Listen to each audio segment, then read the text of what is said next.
കൊടുവാൾ പിണറായി വിജയൻ്റെ കയ്യിലുള്ള കൊടുവാൾ കൊണ്ട് അദ്ദേഹം കൊത്തി.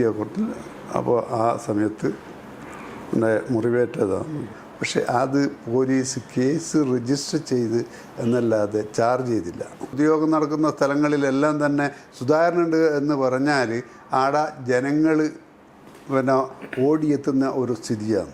നമസ്കാരം. കണ്ടോത്ത് ഗോപി എന്ന പേര് നമ്മൾ കേൾക്കുന്നത് 4-5 വർഷങ്ങൾക്ക് മുൻപാണ്. പിണറായി വിജയൻ്റെ അക്രമ രാഷ്ട്രീയത്തിൻ്റെ ജീവിക്കുന്ന ഒരു രക്തസാക്ഷി എന്ന് അദ്ദേഹത്തെ വേണമെങ്കിൽ വിശേഷിപ്പിക്കാം. അദ്ദേഹം കണ്ണൂർ DCC സെക്രട്ടറിയും തലശ്ശേരി ഇന്ദിരാഗാന്ധി സഹകരണ ആശുപത്രിയുടെ പ്രസിഡൻറ്റുമാണ് അദ്ദേഹം. നമസ്കാരം സാർ. നമസ്കാരം. അങ്ങയെക്കുറിച്ച് കേൾക്കുന്നത് കൂടുതൽ കേരളം ചർച്ച ചെയ്യുന്നത് ആ ഒരു സംഭവം ഉയർന്നു വന്നതിന് ശേഷമാണ്. പിണറായി വിജയൻ മുഖ്യമന്ത്രിയായതിനു ശേഷം അദ്ദേഹത്തിൻ്റെ അക്രമ രാഷ്ട്രീയത്തിൻ്റെ ഒരു രക്തസാക്ഷി എന്ന നിലയിലാണ് കെ സുധാകരൻ അങ്ങയെ പരിചയപ്പെടുത്തുന്നത് കേരള സമൂഹത്തിന് മുന്നിൽ. അന്നത്തെ ഒരു സംഭവം എന്താണെന്ന് അങ്ങേക്കൊന്ന് പറയാമോ? അന്ന് ഒരു ബീഡി ലേബർ തൊഴിലാളികളെ പിണറായി ബീഡി തൊഴിലാളി സഹകരണ സംഘത്തിൻ്റെ കീഴിൽ ജോലി ചെയ്യുന്ന തൊഴിലാളികളെ, അന്ന് പണ്ഡ്യാല ഗോപാല മാഷാണ് ആ സംഘത്തിൻ്റെ പ്രസിഡന്റ്, അവിടെ ജോലി ചെയ്യുന്ന 22 തൊഴിലാളികളെ, സ്ത്രീ തൊഴിലാളികളെ പിരിച്ചുവിട്ടു. ആ പിരിച്ചുവിട്ട തൊഴിലാളികളെ തിരിച്ചെടുക്കണമെന്നാവശ്യപ്പെട്ടുകൊണ്ട് ഉള്ള ഒരു സമരത്തിൻ്റെ തുടക്കമായ ദിവസം, അന്നത്തെ ദിവസം പിണറായി വിജയൻ്റെ നേതൃത്വത്തിൽ ഒരു 10-60 പരം വരുന്ന ആളുകൾ ആയുധധാരികളായി വരികയും എന്നെയും ബാബു മാഷ്, നമ്മളെ പാർട്ടിയിലെ ഒരു ബാബു മാഷ്, അയാൾ പിന്നെ മരണപ്പെട്ടു, ബാബു മാഷ് കൂടി വന്ന് ആക്രമിക്കാൻ വേണ്ടി ശ്രമിച്ചപ്പോൾ അയാൾ പിണറായി വിജയൻ്റെ കയ്യിലുള്ള കൊടുവാൾ കൊണ്ട് അദ്ദേഹം കൊത്തി. അപ്പോൾ ആ സമയത്ത് മുറിവേറ്റതാണ്. അങ്ങനെ വെട്ടി തടുത്തു അല്ലേ? അതെ, തടുത്തു. അപ്പോൾ അവിടുന്ന് പിന്നെ അതിന് ശേഷം ബാബു മാഷും ആയിട്ട് ഊപ്പിടങ്ങനെ പിടിച്ചിട്ട് അയാളെ ഇതാക്കി പിണറായി വിജയനെ നിർത്തി. അപ്പോൾ അങ്ങനെ അവൾക്ക് പോലീസ് വന്നു. അന്ന് ഈ എമർജൻസി വിഡ്രോ ചെയ്ത വാർഡുള്ള ഇതാണ്. എല്ലാവരുടെയും പോലീസിൻ്റെ ഔട്ട് പോസ്റ്റ് ഉണ്ട്, ആടെയും ഉണ്ടായിരുന്നു. ഒലയമ്പലത്തി സൊസൈറ്റീന് തൊട്ടപ്പുറത്ത്. അങ്ങനെ അന്ന് ഈ സമരത്തിൻ്റെ ഇതിൽ പിന്നെ CPIയുടെ ഒരു ശ്രീധരൻ എന്ന് പറയുന്ന ഒരാളുണ്ട്. ശ്രീധരൻ CPIൻ്റെ, അതുപോലെ തന്നെ പിന്നെ നമ്മളെ INTUCൻ്റെ പി നാരാണ് MP കൃഷ്ണൻ നായർ. MP കൃഷ്ണൻ കൂട്ടിയിട്ട് തന്നെ അവിടെ ഒലയമ്പലം ആശുപത്രിയിൽ കൂട്ടിക്കൊണ്ടുപോയി കൈയെല്ലാം തുന്നിക്കെട്ടി. അങ്ങനെ അന്ന് കാൽനട ജാഥ ഉദ്ഘാടനമാണ്. ജാഥയുടെ ഉദ്ഘാടനം PP മുകുന്ദൻ, CPIൻ്റെ PP മുകുന്ദൻ നടത്തി. ആ ജാഥ ആദ്യം നയിക്കേണ്ടത് ഒരു CPIൻ്റെ ഒരു ബാലൻ എന്ന് പറഞ്ഞ ആളായിരുന്നു. അയാൾ തലേന്ന് ഫുട്ബോൾ കളിക്കുന്ന കാലിൻ്റെ പടം പറഞ്ഞുകൊണ്ട് അയാൾ മാറി നിന്നു. അങ്ങനെ എന്നോട് ആ ചുമതല ഏറ്റെടുത്ത് മുമ്പോട്ട് പോകാൻ ഞാനും അച്യുതനും കൂടി ആ ജാഥ ആയിട്ട് മുമ്പോട്ട് പോകുന്ന സമയത്ത് അതിൻ്റെ ഉദ്ഘാടനത്തിന് മുമ്പെയാണ് പിണറായി വിജയൻ്റെ നേതൃത്വത്തിൽ വന്ന ആയുധധാരികളായിട്ടുള്ള ആളുകളുടെ ആക്രമണം ഉണ്ടായത്. മുന്നിൽ നിന്ന് നയിച്ചത് പിണറായി വിജയൻ തന്നെയാണ്. അതെ. അദ്ദേഹത്തിന് എത്ര വയസ്സുണ്ടായിരിക്കണം അന്ന്? അദ്ദേഹത്തിന് അന്ന് എത്ര വയസ്സുണ്ടായിരിക്കണം? അന്ന് പിന്നെ അയാൾക്ക് ഏതാണ്ട് 77-ലല്ലേ, 77, അതായത് 50 വർഷങ്ങൾ കഴിഞ്ഞിരിക്കുന്നു. അതെ, 30 വയസ്സ്, 31 വയസ്സുണ്ടാവും. എനിക്ക് 30 വയസ്സ്. അപ്പോൾ അതിനു മുമ്പ് അദ്ദേഹത്തിന് പരിചയം ഉണ്ടായിരുന്നു? അറിയാമായിരുന്നു. സംഘടനാ പ്രവർത്തനം നടത്തുന്ന ഞാൻ കണ്ണൂർ ജില്ലാ ബീഡി തൊഴിലാളി ഫെഡറേഷൻ്റെ, national beedi and cigar workers ഫെഡറേഷൻ്റെ സംസ്ഥാന ഫെഡറേഷൻ്റെ സെക്രട്ടറിയാണ്. N രാമകൃഷ്ണൻ പ്രസിഡൻറ്റും പിന്നെ ഞാൻ സെക്രട്ടറിയാണ്. ഒരു പാലക്കാടുള്ള ഒരു P രാജൻ എന്ന് പറഞ്ഞ ഒരാളുണ്ടായിരുന്നു. അദ്ദേഹമായിരുന്നു മറ്റൊരു സെക്രട്ടറി യൂണിയൻ്റെ. ഞങ്ങൾ 2 പേരായിരുന്നു. അപ്പോൾ അങ്ങനെയാണ് ഈ ഫെഡറേഷൻ്റെ സെക്രട്ടറിയായി ഉള്ള പ്രവർത്തനം നടന്നുകൊണ്ടിരിക്കെ ഉള്ള ഇതിൽ. അപ്പോൾ ചില ഇതിലെല്ലാം തന്നെ ഇയാളുമായിട്ട് അന്നേരം പിന്നെ സംസാരിക്കാനും മറ്റൊക്കെ ഇടയായിട്ടുണ്ട്. അങ്ങനെ വലിയൊരു സൗഹൃദമൊന്നുമില്ല, പരിചയമുണ്ട്. ബ്രണ്ണൻ കോളേജിൽ പഠിക്കുന്ന കാലത്ത് ഇയാൾ അന്നേരെ ഒരു പിന്നെ ആ രീതിയിലുള്ള ഇതാണ്. ഞങ്ങൾ രാഷ്ട്രീയ എതിരാളികളായിട്ടുള്ള ഞങ്ങളെല്ലാം കാണുമ്പോൾ ഒരു വെറുപ്പോട് കൂടിയുള്ള ഒരു സമീപനം സ്വീകരിക്കുന്ന ഒരാളായിരുന്നു അയാൾ. ഇന്നത്തെ അതേ സ്വഭാവം തന്നെയായിരുന്നു, മാറ്റമൊന്നും ഉണ്ടായിട്ടില്ല. അപ്പോൾ ഈ ബ്രണ്ണൻ കോളേജിൽ പഠിച്ചിരുന്ന സമയത്തെ കുറച്ച് കാര്യങ്ങളൊക്കെ അദ്ദേഹം പറഞ്ഞിട്ടുണ്ട്. അതായത് കെ സുധാകരൻ അദ്ദേഹവുമായി ഇടയുന്നതും അദ്ദേഹം പ്രത്യേക ആക്ഷൻ കാണിച്ചതും ഒക്കെ യഥാർത്ഥത്തിൽ അങ്ങനെയുള്ള സംഭവങ്ങളൊക്കെ ഉണ്ടായിട്ടുള്ളതാണ്. അതൊക്കെ അന്ന് ഉണ്ടായതാണ്. സുധാകരൻ അന്ന് പിന്നെ സംഘടനാ കോൺഗ്രസിൻ്റെ വിദ്യാർത്ഥി പ്രസ്ഥാനത്തിൻ്റെ ആളായിരുന്നു. ഞങ്ങൾ KSUവിൻ്റെ നേതാക്കന്മാരായിട്ടുള്ള ആൾക്കാർ അവിടെ വരുമ്പോൾ അവർക്ക് നേരെ ഭീഷണി ഉണ്ടാകുമ്പോൾ സ്വാഭാവികമായും തലശ്ശേരി ബ്ലോക്ക് കോൺഗ്രസ് കമ്മിറ്റീൻ്റെ സെക്രട്ടറി ആയിട്ടുള്ള ചുമതല എനിക്ക് ഉണ്ടായിരുന്നു. ആ ഇതുകൊണ്ട് ആടെ കോളേജിലേക്ക് പോവുക, ഞാനും പുത്തുക്കായ് വിജയൻ ഉൾപ്പെടെയുള്ള എൻ്റെ സഹപ്രവർത്തകന്മാരൊക്കെ അവിടെ പോയി ഈ പറഞ്ഞ KSUവിൻ്റെ പ്രവർത്തകന്മാർക്ക് എന്തെങ്കിലും പ്രയാസമുണ്ടാകുന്ന അവർക്ക് ആവശ്യമായ സഹായങ്ങൾ എത്തിച്ചു കൊടുക്കുക എന്നുള്ളത് നമ്മൾ ചെയ്തു കൊടുക്കുന്ന ഒരു ഇതാണ്. ആ സമയത്ത് വിജയൻ അവിടെ കോളേജിൽ വരികയും പോവുകയും ചെയ്യുന്നത് കാണാറുണ്ട്. അത് പഠിക്കാനാണോ വരുന്നത്, സംഘടനാ പ്രവർത്തനത്തിനാണോ അദ്ദേഹം വന്നിരുന്നത്? അയാൾക്ക് പഠിക്കാൻ വരുന്നേരം ഈ സംഘടനാ അതിനോട് കൂടിയുള്ള സംഘടനാ പ്രവർത്തനത്തിലാണ് ഈ രീതിയിലുള്ള പിന്നെ അക്രമ രാഷ്ട്രീയത്തിൻ്റെ തുടക്കം. ഒരുപക്ഷെ കണ്ണൂരിലെ ഈ രാഷ്ട്രീയ കൊലപാതകങ്ങൾക്ക് പിന്നിൽ ഇതുപോലെയുള്ള പിണറായി വിജയൻ ഉൾപ്പെടെയുള്ള മുതിർന്ന നേതാക്കളുടെ ഇത്തരം പ്രവൃത്തികൾ പ്രോത്സാഹനമായിട്ടില്ല. ഇപ്പം പിന്നെ വാടിക്കൽ രാമകൃഷ്ണൻ കൊല ചെയ്യപ്പെട്ടത് ഇദ്ദേഹത്തിൻ്റെ നേതൃത്വത്തിലുള്ള ആളുകളുടെ നേതൃത്വത്തിൽ നടന്ന ആക്രമണമായിരുന്നു. പിണറായി വിജയൻ്റെ നേതൃത്വത്തിൽ അന്നത്തെ അദ്ദേഹം ഒന്നാം പ്രതിയായിരുന്നല്ലോ. അതെ. താങ്കളെ ആക്രമിച്ച കേസിലും പിന്നീട് പോലീസ് കേസ് ഉണ്ടായില്ലേ?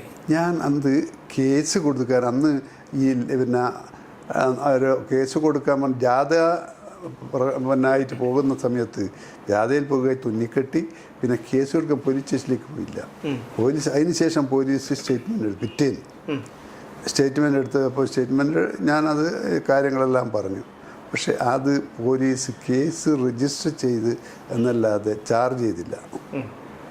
എന്തായിരുന്നു അതിന് കാരണം? അന്ന് ചാർജ് ചെയ്യാതിരിക്കാനല്ല, കാരണം അതിലും സ്വാധീനം ഉപയോഗിച്ച് പിണറായി വിജയൻ രക്ഷപ്പെട്ടു എന്നാണ് അതിലെ അന്നത്തെ പിന്നെ അദ്ദേഹത്തിന് പോലീസ് സ്റ്റേഷനിൽ അന്നത്തെ സബ് ഇൻസ്പെക്ടറുമായിട്ടുള്ള ബന്ധം കാരണമായിരുന്നു. അന്ന് SI മാർക്കായിരുന്നു സ്റ്റേഷൻ്റെ ചുമതല. അപ്പോൾ അന്നത്തെ SI ആ രീതിയിൽ അദ്ദേഹവുമായി അടുപ്പമുള്ളതായിരുന്നു. ഈ Thalassery police station Dharmadam police സ്റ്റേഷൻ്റെ അതിർത്തിക്കകത്ത് അയാൾ ഒരു പോലീസിനെ സ്വാധീനിച്ചിട്ടുള്ള ഇതുണ്ടായിരുന്നു. അതിനുശേഷം പിന്നീട് എപ്പോഴെങ്കിലും പിണറായി വിജയനെ കാണേണ്ടി വന്നിട്ടോ നേരിട്ടോ? അദ്ദേഹം മുഖ്യമന്ത്രി ആയിരുന്ന കാലത്ത് മുഖ്യമന്ത്രി ചെറുക്കുനിയിൽ വന്ന് ഉദ്ഘാടനം ചെയ്യുന്ന പരിപാടിയിൽ ഞാനും ആശംസാ പ്രസംഗം നടത്തുന്ന ഒരു പാർട്ടി ഇന്ത്യൻ നാഷണൽ കോൺഗ്രസിൻ്റെ പ്രതിനിധിയായിട്ടുണ്ടായിട്ടുണ്ട് ഒരേ വേദിയിൽ. അത് ഇത്രയും വർഷങ്ങൾക്ക് ശേഷമാണ്. അതെ. അപ്പോൾ അദ്ദേഹം സംസാരിച്ചിരുന്നോ?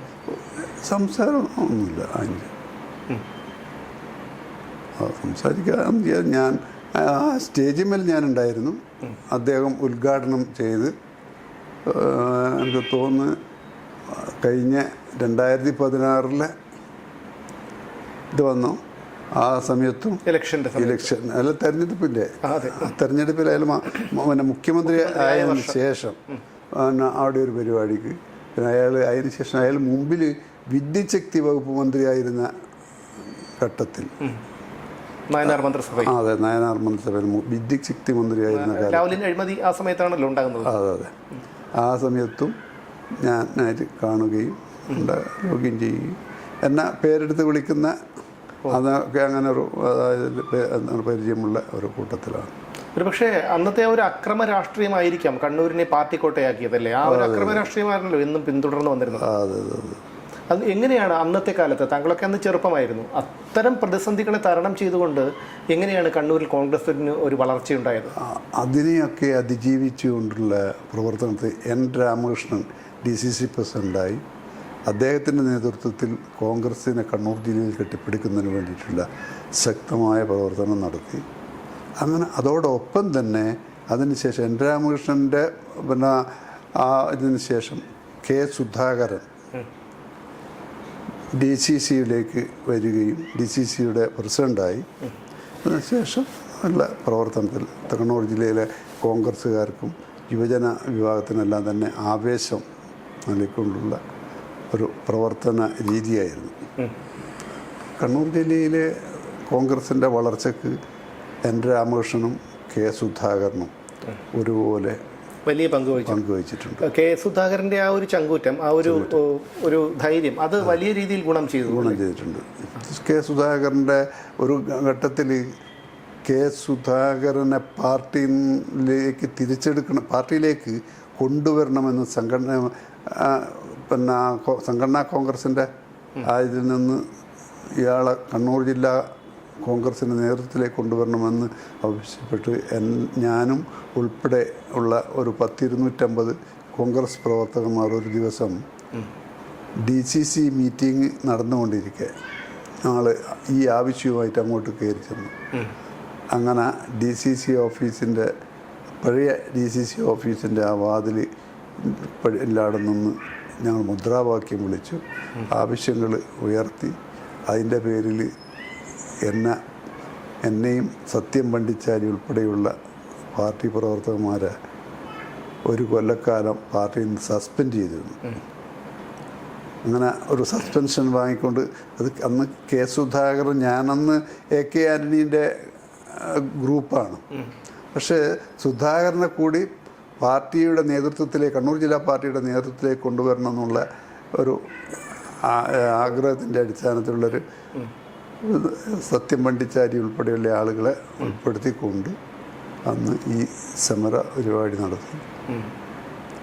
അപ്പോൾ അതിൻ്റെ ഇതിലാണ് ഞാൻ സസ്പെൻഷൻ ഏറ്റുവാങ്ങി. അവസാനം ലീഡർ K. കരുണാകരൻ ഇടപെട്ട് ഒരു കൊല്ലം ആയപ്പോൾ 11 മാസം കഴിഞ്ഞപ്പോൾ തിരിച്ചെടുത്തു. ലീഡർ ഇക്കാര്യത്തിൽ ഇടപെട്ട് പിന്നെ അതിൻ്റെ അകത്ത് ഞങ്ങളെ സസ്പെൻഷൻ പിൻവലിക്കണം എന്ന് പറഞ്ഞിട്ട് അങ്ങനെ പിൻവലിച്ചു. യഥാർത്ഥത്തിൽ K. സുധാകരൻ അർഹമായിട്ടുള്ള ഒരു സ്ഥാനം അവസാനം അദ്ദേഹം തെരഞ്ഞെടുപ്പിൽ മത്സരിക്കണമെന്ന് ആഗ്രഹിച്ചു. ഈ കഴിഞ്ഞ നിയമസഭാ തെരഞ്ഞെടുപ്പിൽ മത്സരിക്കണമെന്ന് അദ്ദേഹം ആഗ്രഹിച്ചു. പക്ഷേ കണ്ണൂരിൽ കോൺഗ്രസിന് ഇത്രയധികം ശക്തി പകർന്ന ഒരു നേതാവിന് ഒരു ഇളവ് കൊടുക്കേണ്ടതായിരുന്നില്ലേ? അത് AICC ഹൈക്കമാൻഡ് തീരുമാനിച്ച തീരുമാനം ഒരു കണ്ണൂർ ജില്ലയിലെ പാർട്ടിക്ക് മാത്രമായിട്ട് ഇളവ് അനുവദിക്കാൻ പറ്റില്ലല്ലോ. ഹൈക്കമാൻഡ് തീരുമാനമെടുത്താൽ മുതിർന്ന ഒരു നേതാവ് എന്നുള്ള മുതിർന്ന നേതാവ് എന്നുള്ള പരിഗണനയിൽ അദ്ദേഹം MP ആണ്. MP എന്ന നിലയിലുള്ള പരിഗണന വെച്ചുകൊണ്ട് തന്നെ അദ്ദേഹത്തിന് ഈ ജില്ലയിൽ മാത്രം, അങ്ങനെ അദ്ദേഹം മാത്രമല്ല, പിന്നെ MK രാഘവൻ ഉണ്ടായിരുന്നു, അടൂർ പ്രകാശ് ഉണ്ടായിരുന്നു. അവരൊക്കെ ആഗ്രഹം പ്രകടിപ്പിച്ചതാണ് നിയമസഭയിലേക്ക് മത്സരിക്കണമെന്നുള്ളത്. ആ മത്സരിക്കണമെന്നുള്ള ഇതിൻ്റെ അകത്ത് ഹൈക്കമാൻഡ് ഒരു തീരുമാനം എടുത്ത് ആരും തന്നെ പാർലമെൻറ്റ് മെമ്പർമാർ ആരും മത്സരിക്കണ്ട. അപ്പം അങ്ങനെ തീരുമാനം എടുത്തു കഴിഞ്ഞാൽ അതിൻ്റെ ഭാഗമായി ഒരാൾക്ക് മാത്രം പ്രത്യേകമായിട്ട് ഇതാക്കില്ല. അതിൻ്റെ അകത്ത് സുധാകരനും അനുവാദം കൊടുത്തില്ല. അതിൽ തെറ്റില്ല. പാർട്ടി തീരുമാനത്തിൻ്റെ ഭാഗമായിട്ടുള്ളതാണത്. അതുപോലെ ഈ സുധാകരനെ സംബന്ധിച്ചിടത്തോളം അദ്ദേഹം വളരെ ഊർജ്ജസ്വലനായി ആരോഗ്യത്തോടു കൂടി എല്ലാ വേദികളിൽ നിന്ന് പ്രസംഗിക്കുകയും അദ്ദേഹത്തിൻ്റെ പ്രസംഗം കേൾക്കാൻ തന്നെ ആൾക്കാർ അത്രയ്ക്ക് ഒരു പ്രവർത്തകർക്ക് ഒരു ഊർജ്ജം നൽകിയിരുന്നതാണ്. പെട്ടെന്നാണ് സുധാകരൻ്റെ ഒരു ആരോഗ്യസ്ഥിതി മോശമായത്. അതിനെക്കുറിച്ച് പലതും കേൾക്കുന്നുണ്ട്. അങ്ങേക്ക് എന്തെങ്കിലും അറിയാമോ അതിനെക്കുറിച്ച്? അദ്ദേഹം എന്തെങ്കിലും യാദൃച്ഛികമായി സംഭവിച്ചതാണോ അതോ എന്തെങ്കിലും രീതിയിലുള്ള? അന്നേരം അയാൾ സാധാരണഗതിയിൽ പ്രസംഗിക്കുക എന്നത് ഞങ്ങൾക്കൊരു ആവേശമാണ്. എല്ലാ പൊതുയോഗം നടക്കുന്ന സ്ഥലങ്ങളിലെല്ലാം തന്നെ സുധാകരനുണ്ട് എന്ന് പറഞ്ഞാൽ ആടെ ജനങ്ങൾ പിന്നെ ഓടിയെത്തുന്ന ഒരു സ്ഥിതിയാണ്. വലിയൊരു ജനാവലി ഉണ്ടാവും സുധാകരൻ്റെ പ്രസംഗം കേൾക്കാൻ. അത് ഒരു കാലത്ത് പിന്നെ കണ്ണൂർ ജില്ലാ കോൺഗ്രസിൻ്റെ പ്രസിഡന്റ് എൻ രാമകൃഷ്ണനായപ്പോൾ അന്ന് ഈ പറഞ്ഞ പോലെ തന്നെ ഒരു ഇതുണ്ടായിരുന്നു. പിന്നെ കണ്ണൂർ ജില്ലയിലെ മാർക്സിസ്റ്റ് അക്രമത്തിനെതിരെ ഉള്ള അതിശക്തമായ നേതൃത്വം കൊടുക്കുന്ന ഒരാളാണ് എൻ രാമകൃഷ്ണൻ എന്നുള്ള നിലയിൽ. രാമകൃഷ്ണനും സപ്പോർട്ട് ചെയ്യുന്ന ഈ ജില്ലയിലെ കോൺഗ്രസ്, യൂത്ത് കോൺഗ്രസ് പ്രവർത്തകന്മാരും നേതാക്കന്മാരൊക്കെ അങ്ങനെ ഉണ്ടായിരുന്നു. അത് സുധാകരൻ കോൺഗ്രസിൻ്റെ DCC പ്രസിഡൻ്റായി വന്ന് അതിനുശേഷം അദ്ദേഹം പാർട്ടി നേതൃത്വത്തിലേക്ക് വന്നപ്പോൾ പിന്നെ തുടർന്ന് അയാളിലേക്ക് അത് ആവാഹിച്ചെടുക്കാൻ സാധിച്ചു. അതാണ് അതിൻ്റെ കാര്യം. കേശവൻ മാത്രമല്ല വളർച്ചയ്ക്ക് കാരണമെന്നുള്ള അതൊക്കെ സുധാകരൻ പിന്നെ പാർട്ടിയുടെ വളർച്ചയ്ക്ക് സഹായിച്ച ഒരു നേതാവാണ്. എൻ രാമകൃഷ്ണൻ്റെയും KP നൂറുദ്ദീൻ്റെയും ഉൾപ്പെടെയുള്ള കോൺഗ്രസിനകത്ത് ഇടക്കിടക്കുണ്ടായിട്ട് പിളർപ്പിന് നമ്മുടെ കണ്ണൂർ ജില്ല കോൺഗ്രസിൻ്റെ അകത്ത് കടന്നപ്പള്ളി രാമേന്ദ്രൻ ശക്തമായി പ്രവർത്തിച്ച് ആ രീതിയിൽ അന്നത്തെ DCCൻ്റെ പ്രസിഡൻ്റൊക്കെ ആയിട്ട് നിൽക്കുന്ന ഒരു കാലഘട്ടം. കടന്നപ്പള്ളി പാമ്പം മാധവൻ, അതുപോലെ തന്നെ കുമ്പറം P മാധവൻ DCC പ്രസിഡൻ്റായിട്ടുണ്ട്. അപ്പം അങ്ങനെയുള്ള ഓരോ ഘട്ടത്തിൽ പാർട്ടിക്കകത്തുണ്ടായിട്ടുള്ള പിളർപ്പുകൾ ആദ്യകാലത്ത് എൻ രാമകൃഷ്ണൻ പ്രസിഡൻ്റായിരിക്കുന്ന കാലത്താണ് R ശങ്കർ കണ്ണൂരിൽ വന്നിട്ട് മത്സരിക്കുകയും അയാൾ വിജയിക്കുകയും പിന്നെ ഡെപ്യൂട്ടി മുഖ്യമന്ത്രിയായും പിന്നെ മുഖ്യമന്ത്രിയായും ഉണ്ടായ പരിവർത്തനം ഉണ്ടായതൊക്കെ ആ കാലഘട്ടത്തിൽ കണ്ണൂർ ജില്ലയിലെ കോൺഗ്രസിൻ്റെ ശക്തിയാണ്. അന്ന് സുധാകരൻ പഠിക്കുന്നതാണ്, കോളേജ് വിദ്യാർത്ഥിയാണ്. അപ്പോൾ അന്നും കണ്ണൂർ ജില്ലയിൽ കോൺഗ്രസിന് ശക്തി ഉണ്ടായിരുന്നു. പിന്നെ ആ ശക്തി പിളർപ്പിന് ശേഷം ഉണ്ടായിട്ടുള്ള ശക്തി ക്ഷയിച്ചപ്പോൾ അത് വീണ്ടെടുക്കുന്നതിന് വേണ്ടി സുധാകരൻ പാർട്ടിയിലേക്ക് വന്നതോടുകൂടി ഒരു പുതിയ ഉണർവും കരുത്തും നേതൃത്വപരമായ ഇതും സുധാകരൻ്റെ നേതൃത്വത്തിൽ പാർട്ടി സഹായകമായി. അതെ അതെ, സഹായകമായി. അതുപോലെ പറഞ്ഞു കേൾക്കുന്ന ഒരു കാര്യമാണ്, പിണറായി വിജയൻ പലപ്പോഴും പറഞ്ഞിട്ടുള്ളൊരു കാര്യമാണ്, സുധാകരൻ അദ്ദേഹത്തിൻ്റെ മക്കളെ തട്ടിക്കൊണ്ടുപോകാൻ ശ്രമിച്ചു എന്നുള്ളത്. അങ്ങനെ അതെല്ലാം വെറുതെ അല്ല, അങ്ങനെ ഒരു ഇതൊന്നും ഇല്ല. സുധാകരൻ അങ്ങനെയുള്ള താണ രാഷ്ട്രീയത്തിൻ്റെ ഒരു പ്രവർത്തനത്തിന് നേതൃത്വം കൊടുക്കുന്ന ആളല്ല. പിണറായി വിജയൻ്റെ മക്കളെ തട്ടിക്കൊണ്ടുപോകുക അല്ലെങ്കിൽ ഏതെങ്കിലും എതിർ രാഷ്ട്രീയക്കാരുടെ മക്കളെ ദേഹോപദ്രവേൽപ്പിക്കുക എന്നുള്ളത് അത്തരത്തിലുള്ളൊരു നീക്കം സുധാകരൻ്റെ ഭാഗത്ത് ഉണ്ടാവില്ല. ഇപ്പോൾ കേരള രാഷ്ട്രീയം തന്നെ മാറിയ സാഹചര്യമാണ്. കാരണം കോൺഗ്രസ് അതിശക്തമായിട്ട് ഉയർത്തെഴുന്നേറ്റ് വന്നിരിക്കുന്നത്. ഈ ഒരു നേട്ടത്തെ അങ്ങ് എങ്ങനെ നോക്കിക്കാണുന്നു? കാരണം അങ്ങ് രാഷ്ട്രീയത്തിൻ്റെ പിളർപ്പും ഈ കോൺഗ്രസിൻ്റെ പിളർപ്പും ഗ്രൂപ്പിസവും ഒക്കെ നന്നായി മനസ്സിലാക്കി അനുഭവിച്ച് വന്ന ഒരാളാണ്. അതിൽ ഇപ്പോഴത്തെ ഇതിൽ പുതിയുഗ യാത്ര, VD സതീശൻ്റെ പുതിയുഗ യാത്ര കേരള ജനതയിൽ ഉണ്ടാക്കിയിട്ടുള്ള ഉണർവ്, ആ ഉണർവിൻ്റെ പ്രതിഫലനമാണ് ഈ കഴിഞ്ഞ തെരഞ്ഞെടുപ്പിൽ ഉണ്ടായിട്ടുള്ള കോൺഗ്രസിനും UDFനും ഉണ്ടായിട്ടുള്ള ജയത്തിൻ്റെ ഒരു കാരണമെന്ന് വിശ്വസിക്കുന്ന കൂട്ടത്തിലാണ് ഞാൻ. അത് പുതിയുഗ യാത്രയിൽ അയാൾ ഉയർത്തിയ 10 കൊല്ലക്കാലത്തെ LDF ഭരണത്തിൻ്റെ ദുഷ്ചെയ്തികളെയും അതുപോലെ തന്നെ ഈ സംസ്ഥാനത്തെ പിറകോട്ടടിക്കുന്നതിന് കാരണമായിട്ടുള്ള LDFൻ്റെ നയപരിപാടികളെയും തുറന്നു കാണിച്ചുകൊണ്ടായിരുന്നു പുതിയുഗ യാത്രാ പരിപാടി. പുതിയുഗ യാത്രാ പരിപാടി കണ്ണൂർ ജില്ലയിലെ മിക്കവാറും പരിപാടിയിൽ ഞാനുണ്ടായിരുന്നു. അതിലൊക്കെ തന്നെ അയാൾ ഓരോ സ്ഥലത്തും അയാൾ പങ്കെടുക്കുന്ന പരിപാടിയിലൊക്കെ തന്നെ വലിയൊരു ജനസാന്നിധ്യമുണ്ടായിരുന്നു. ആ ഇതിലെല്ലാം തന്നെ അദ്ദേഹത്തിൻ്റെ പ്രസംഗം ഇതൊക്കെ ഈ പുതിയുഗ യാത്രയിൽ കേരളത്തിലെ LDF സ്വീകാർമേനിയും CPMൻ്റെ നേതൃത്വത്തിലുള്ള അക്രമ രാഷ്ട്രീയത്തിൻ്റെയൊക്കെ കാരണം തുറന്നു കാണിക്കുന്ന ഒരു പ്രസംഗമായിരുന്നു അത് കുറേയേറെ ജനങ്ങളിൽ ആവേശം. ഒരുപക്ഷെ ഉമ്മൻചാണ്ടിക്ക് ശേഷം ഇത്രയധികം ഒരു ക്രൗഡിനെ സൃഷ്ടിക്കാൻ കഴിഞ്ഞൊരു നേതാവായിരുന്നു.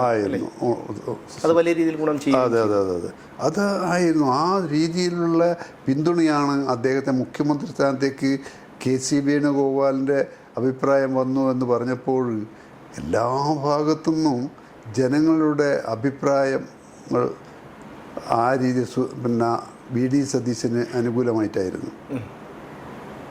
അതെ.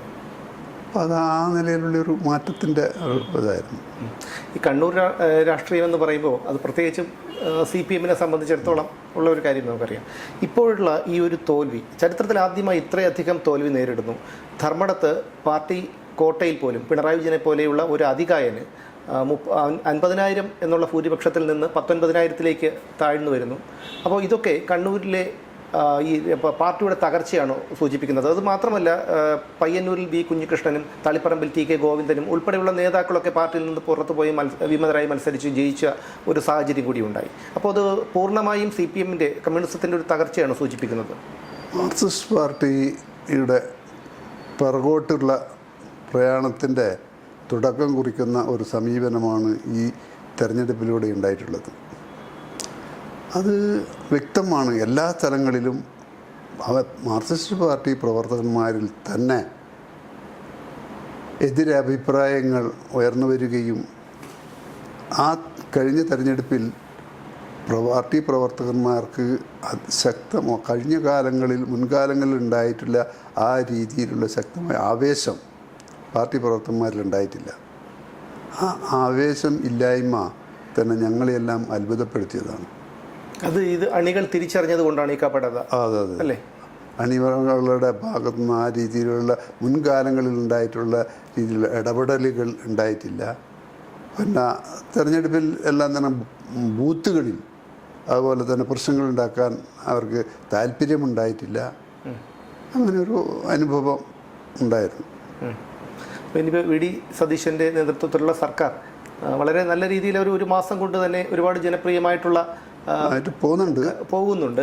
അപ്പോൾ ഇത്തരത്തിൽ പോയി കഴിഞ്ഞാൽ കോൺഗ്രസ്സിന് ഒരു ഉയർത്തെഴുന്നേൽപ്പ് ഉണ്ടാകില്ല എന്ന് പ്രതീക്ഷിച്ചിരുന്നവരാണ് ഒരു വലിയ വിഭാഗം പേര്. നിരാശരായിരുന്നു കേരളത്തിലെ ജനങ്ങൾ. പക്ഷേ ഇപ്പോഴുള്ള ഒരു വിജയത്തിൻ്റെ ഒരു പ്രധാന ഘടകം പിണറായി വിരുദ്ധതയും സർക്കാർ വിരുദ്ധതയും ഭരണവിരുദ്ധ വികാരം കൂടിയാണ്. അപ്പോൾ ഇനി എങ്ങനെയായിരിക്കണം ഈ ഒരു സർക്കാർ മുന്നോട്ട് പോകേണ്ടത്? അത് കോൺഗ്രസിന് അടുത്തൊരു തുടർഭരണം എങ്ങനെ സാധ്യമാകുമോ? അകത്ത് ഇനി അങ്ങോട്ടുള്ള VD സതീശൻ്റെ നേതൃത്വത്തിലുള്ള സർക്കാർ, UDF സർക്കാർ, ആ UDF-നെ ശക്തമായി ഒരുമിച്ച് ചേർത്ത് പിടിച്ച് മുമ്പോട്ട് പോവുകയാണെങ്കിൽ തീർച്ചയായും കേരളത്തിൽ കോൺഗ്രസിനും UDF-നും ഭാവി ഉണ്ട് എന്ന് തെളിയിക്കുന്നതാണ്.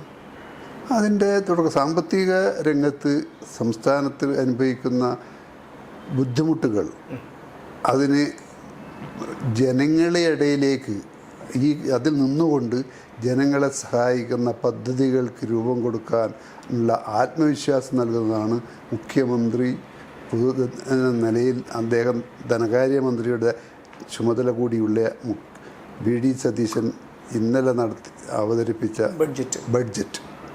ആ ബഡ്ജറ്റ് നമുക്ക് വ്യക്തമായി നമുക്ക് തരുന്ന ഒരു പ്രഖ്യാപനം എന്ന് പറഞ്ഞാൽ ഈ സംസ്ഥാനത്ത് ഉള്ള ജനങ്ങളെ അവർക്ക് ആത്മവിശ്വാസം പകർന്നതും അതുപോലെ തന്നെ ജനങ്ങൾക്ക് പുതിയ നികുതി ഭാരങ്ങളൊന്നും തന്നെ ഏൽപ്പിക്കാതെ ഈ സംസ്ഥാനത്തിലെ ജനങ്ങളെ നയിക്കാനും ജനങ്ങൾക്ക് ആശ്വാസപ്രദമായ ഭരണ നടപടികളിലൂടെ മുമ്പോട്ട് പോകാൻ കഴിയും. അതിനാവശ്യമായ വരുമാന സ്രോതസ് കണ്ടെത്താൻ കഴിയുമെന്നുള്ള നിലയിലാണ് അദ്ദേഹത്തിൻ്റെ പുതിയ ബഡ്ജറ്റും നീക്കവും. പക്ഷേ 2016 1,53,000 കോടി രൂപ കടമുണ്ടായിരുന്ന സ്ഥാനത്ത് 10 വർഷങ്ങൾ പിണറായി വിജയൻ ഭരിച്ചപ്പോൾ 2026 ആയപ്പോഴേക്കും 5,70,000 കോടിയിലേക്ക് മാറിയിരിക്കുന്നു. അപ്പോൾ ഈ കടത്തിൻ്റെ ബാധ്യത കൂടി പുതിയ സർക്കാരിനുണ്ട്. അങ്ങനെ വരുമ്പോൾ ഇത് അത്ര എളുപ്പമാണോ? അതിൽ തുടർ നടപടി എന്ന നിലയിൽ അതുകൊണ്ടാണ് ഈ സ്വകാര്യ മേഖലയ്ക്ക് കൂടി ഈ സംസ്ഥാനത്ത് സ്വകാര്യ മേഖലയ്ക്ക് കൂടി പ്രാധാന്യം നൽകിക്കൊണ്ട് സ്വകാര്യ മേഖലയും പൊതുമേഖലയും സംയുക്തമായുള്ള കോമ്പറ്റീഷനിലൂടെ സാമ്പത്തിക ഭദ്രത കൈവരുത്താൻ വേണ്ടിയിട്ടുള്ള ശ്രമം ആണ് VD സതീശൻ്റെ നേതൃത്വത്തിൽ ഇന്ന് നടന്നുകൊണ്ടിരിക്കുന്നത്. ഈ സ്വകാര്യ മേഖലയെ മാറ്റി നിർത്തിക്കൊണ്ട് മുമ്പോട്ട് പോകുക എന്ന് പറഞ്ഞാൽ പൊതുമേഖല എന്നുള്ളത് ഈ സംസ്ഥാനത്ത് ഇന്ന് എല്ലാം തന്നെ പൊതുമേഖലാ സ്ഥാപനങ്ങൾ നഷ്ടത്തിൽ പ്രവർത്തിച്ചുകൊണ്ടിരിക്കുന്ന ഒരു കാലഘട്ടം. ഇപ്പോൾ ഉദാഹരണത്തിന് ഞാൻ കണ്ണൂർ കോഓപ്പറേറ്റീവ് സ്പിന്നിങ് മില്ല് ഒരു തൊഴിലാളിയായിരുന്നു. ആ സ്ഥാപനം അന്ന് അതിശക്തമായി മുമ്പോട്ട് പോകുന്നൊരു കാലഘട്ടത്തിലാണ്. അതിനുശേഷം മാർക്സിസ്റ്റ് പാർട്ടിയുടെ നേതൃത്വത്തിലുള്ള ഭരണം വന്നു. അതിനനുസരിച്ചിട്ടുള്ള അതിൻ്റെ ഒക്കെ വന്നു. പ്രകാശ് മാഷ് അതിൻ്റെ ചെയർമാനായി. പക്ഷേ അത് പുറകോട്ട് ഇന്നിപ്പോൾ ആടെ ഉള്ളതെന്ന് വെച്ചാൽ തൊഴിലാളി അന്ന് 1000-ൽ പരം തൊഴിലാളികൾ ഞങ്ങളുണ്ടായിരുന്നു കണ്ണൂർ സ്പിന്നിങ് മില്ല്. ഇന്ന് കേവലം ഒരു 400 തൊഴിലാളികൾ താഴെയാണ് അവിടെ ഉള്ള വർക്ക് ചെയ്യുന്നത്. അത് വളരെ ഇതിലാണ്. അപ്പോൾ അത് ഞാൻ പറഞ്ഞു വരുന്നത് എന്താണെന്ന് വെച്ചാൽ പൊതുമേഖലയും അതുപോലെ തന്നെ സ്വകാര്യ മേഖലയിലേക്ക് ഉള്ള സാമ്പത്തികമായ തള്ള് ഈ രാജ്യത്തെ ആവശ്യമാണ്. അതുണ്ടെങ്കിൽ മാത്രമേ നമ്മുടെ സംസ്ഥാനത്തിന് മുമ്പോട്ട് പോകാൻ സാധിക്കൂ. പൊതുമേഖലയും അതുപോലെ തന്നെ ഈ സ്വകാര്യ മേഖലയും സംയുക്തമായിട്ടുള്ള മത്സരം ആവശ്യമാണ്. ആ മത്സരത്തിലൂടെ മുമ്പോട്ട് പോവുകയാണെങ്കിൽ ആടെയാണ് നമ്മളിപ്പം പിന്നെ കപ്പൽ ഇതിലൂടെയുള്ള വരുമാനം, വ്യോമസേനാ മാർഗത്തിലുള്ള അതിൻ്റെ വിമാനത്താവളങ്ങളിലൂടെയുള്ള പിന്നെ വിദേശികളുടെ ആകർഷണം, അങ്ങനെയുള്ള കാര്യങ്ങളൊക്കെ പറഞ്ഞുകൊണ്ട് അതൊക്കെ ഉദ്ദേശിക്കുന്ന രീതിയിൽ നടപ്പിലായാൽ തീർച്ചയായും ഈ സംസ്ഥാനത്തിൻ്റെ സാമ്പത്തിക നില ഭദ്രമാക്കാൻ കഴിയുമെന്നുള്ള ആത്മവിശ്വാസം UDF-നുണ്ട്, കോൺഗ്രസിനുണ്ട്. എന്തായാലും അങ്ങ് ഒരുപാട് സമയം ഞങ്ങൾക്ക് വേണ്ടി അനുവദിച്ചു. ഒരുപാട് നന്ദിയുണ്ട്. ശരി, നമസ്കാരം.